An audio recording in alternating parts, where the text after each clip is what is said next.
सभी को सादर जय जिनेन्द्र।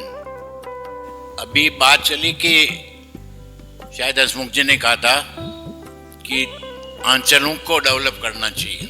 अच्छा लगा मुझे कि पहले बार किसी ने इस बारे में सोचा, नहीं तो हमारी संस्था की दौड़ बम्बई से शुरू होती थी, बम्बई तक ही रुक जाती थी। आंचलें प्राय एक दो आंचल के सिवा मुझे नहीं लगता है कि पूरे 5 साल के कार्यकाल में कुछ ऐसा किया हो या संस्था को सहयोग दिया हो जो यहाँ बताने लायक हो। नाम के लिए 8 आंचल और 8 अध्यक्ष जरूर होते हैं, लेकिन न उनके लिए कोई कार्य निर्धारित किया जाता है, न उनकी कोई अकाउंटेबिलिटी है, न कोई जवाबदेही है। लेटर पैड छपाते हैं आंचल अध्यक्ष और 5 साल निकल जाते हैं। इसके ठीक विपरीत मैं ये भी कहना चाहूँगा कि बॉम्बे के माध्यम से आंचल का डेवलपमेंट हो, बजाय इसके इस पे ध्यान दिया जाना चाहिए कि आंचल के माध्यम से बॉम्बे ऑफिस का डेवलपमेंट हो।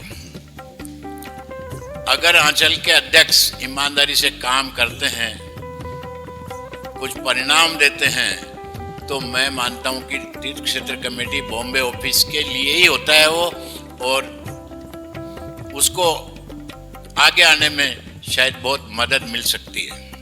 इसलिए इसके लिए कार्य प्रणाली सुनिश्चित करनी चाहिए कि आंचल के क्या अधिकार हैं, क्या दायित्व हैं और उनको क्या सुविधा प्रोवाइड की जानी चाहिए, क्योंकि एक बॉम्बे ऑफिस सब जगह नहीं पहुंच सकता, ये तय है।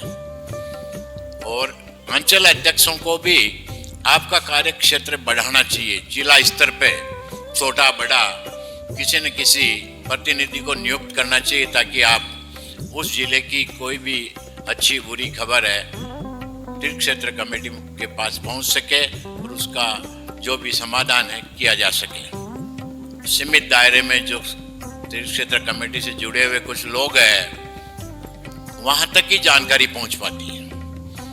आम आदमी तक किसी भी तरह की आपके अच्छे अचीवमेंट है वो भी नहीं, और आपकी कुछ खामियां हैं वो भी नहीं पहुंच पाती है, या किसी के सुझाव हैं वो भी आप तक नहीं पहुंच पाते हैं। तो मैं चाहता हूं कि एक इसका कोई ऐसा फेडरल सिस्टम तैयार किया जाए जिससे पूरे भारत को कम और बेस्ट जितना हो सके कवर किया जा सके। फंड रेजिंग के लिए इन्होंने एक सुझाव दिया था कि सदस्यता में कुछ हिस्सा आंचल का रखा जाए, तो बैंक अकाउंट खुलाओ आप, ताकि आंचल वाला किसी से पैसे ले सके, दे सके, या उसके आयोजनों को लेके कुछ छोटे मोटे खर्चे हों। तो सब ऐसे नहीं होते हैं कि वो खर्चे बियर कर सके, इसलिए आपकी गतिविधियां रुक जाती है इस डर से। तो आप कम से कम इस बारे में क्या बेस्ट पॉसिबल हो सकता है उस पर विचार करें।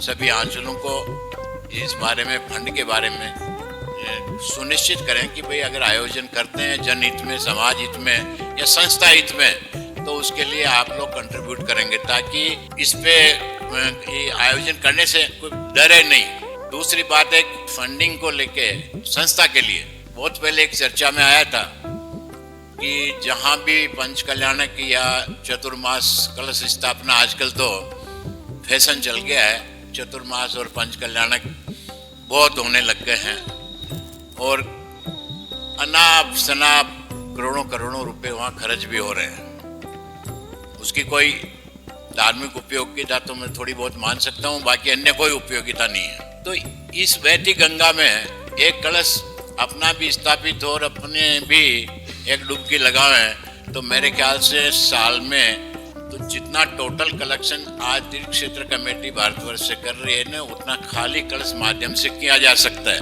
लेकिन ये बहुत आसान नहीं है। इसके लिए मेरा सुझाव है कि हमें जो नामचीन 10, 20, 25 हमारे आचार्य साधु भगवंत हैं, उनके पास निवेदन रखना चाहिए और उन्हीं को बाउंड कर देना चाहिए कि ये आपकी जिम्मेदारी होगी। जो भी प्रतिष्ठाचार्य होंगे या आयोजन जिनके तहत हो रहा हो, वही साधु की जिम्मेदारी इसमें सुनिश्चित करनी चाहिए और उनको इसमें मेरे ख्याल से कोई ऐतराज नहीं होगा। ऐतराज लोकल कमेटियों को होता है, लेकिन साधु चाहे तो न कोई कमेटी ऐतराज कर सकती है न कोई और। तो ये बहुत इजी है सोर्स पैसा इकट्ठा करने का।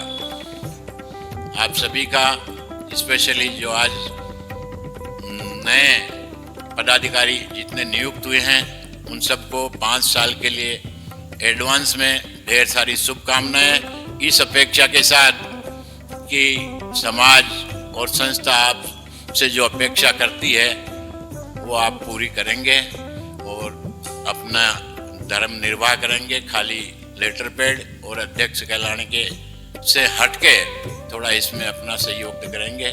बहुत बहुत धन्यवाद, आभार।